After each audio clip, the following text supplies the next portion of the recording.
ఈరోజు వచ్చి IMT vehicle ఎలా ఉంటుంది, లెగ్స్లో 2 ఉంటాయి అన్నమాట. బ్రేక్ అండ్ యాక్సిలేషన్ మాత్రమే ఉంటాయి. నెక్స్ట్ గేర్ చేంజ్ చేసుకోవచ్చు. ఆటోమేటిక్లో అయితే ఓన్లీ డ్రైవ్ మోడ్లో పెట్టుకుని మూవ్ చేస్తాం, కానీ ఇక్కడ ఏంటంటే గేర్ చేంజింగ్ ఫీల్ అనేది ఉంటుంది అనమాట. ఇప్పుడు అది ఎలా అనేది మీకు చూపించబోతున్నాను.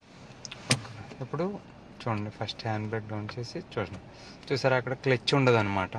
ఓన్లీ బ్రేక్ మీద కాలు ఉంచుకొని మాత్రమే గేర్ చేంజ్ చేయాలి. ఓకే, మూవ్ అవ్వండి.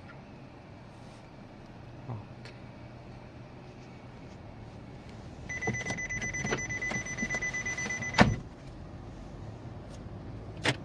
ఇప్పుడు చూడండి సెకండ్ గేర్.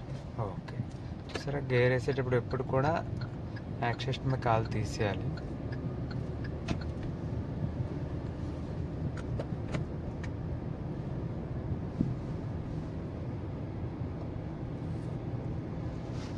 దీనివల్ల యూజ్ ఏంటంటే ఇంకా మనకి మాన్యువల్ నడిపిన ఫీల్ ఉంటుంది, బట్ క్లచ్ ఉండదు అనమాట.